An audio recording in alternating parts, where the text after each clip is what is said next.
30 minutes has passed, so that means I have to record another video. So I wanted to talk about dampening.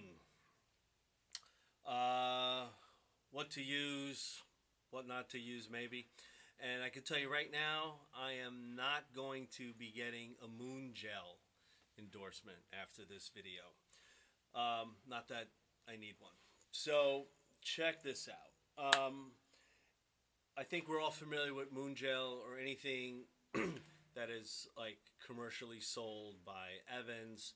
You know, there's these little sticky squares or whatever that you put on the drum, and they work really well. I will say that in absorbing overtones and vibrations that you don't want to happen. So I know we're all familiar with that, but I have found, and I know I've seen other videos on this. What's in here is, I guess, the cheap knockoff of Moon Gel. Okay, I get them on Amazon. It probably works out to like pennies, right? And they, whatever. There's a lot of them, right? Okay, so the reason I like them better than Moon Gel is not just because they're, a tenth of the price. Is that they're only sticky on one side, and if you have used Moon Gel, it holds dust and dirt and like splinterings from the stick, and you gotta wash it, and it's just, after a while they disintegrate and turn into just like a piece of snot, right?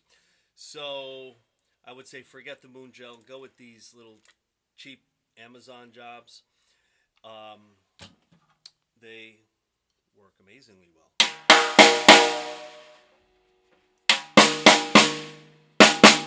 And depending upon where you put them or how many you use will, be more effective.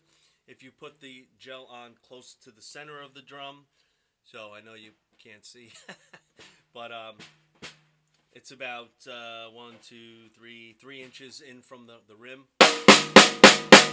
Does a great job as long as it's out of your way.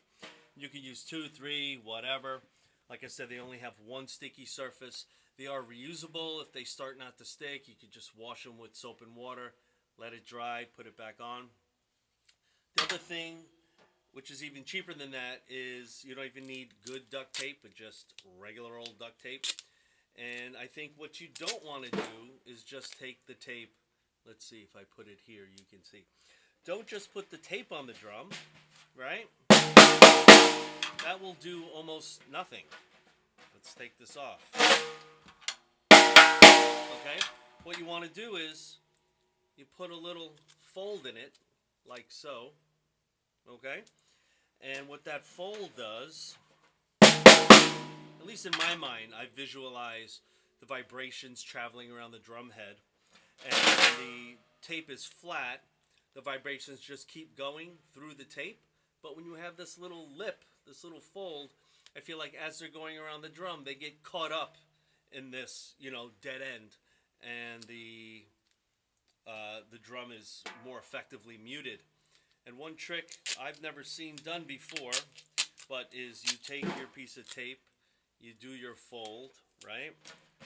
You get the ring down, and if you want it to sound really dead, you take a larger piece and you put it over the fold, kind of like a bridge, and you don't pat it down, you just leave it loose.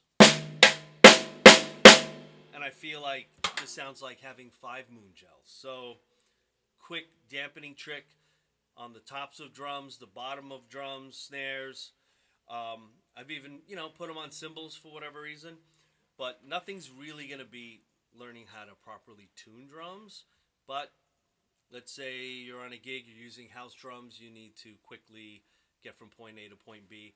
Or you're in a recording session and the engineer's like, oh, the drum's ringing a little bit, can we get rid of that? I find like the duct tape, this little bridge that I've made here, is even more effective than any combination of Moon Gel. I wouldn't put it here, obviously. I'm just doing it so it's in the shot. But that's just another quick tip, trick.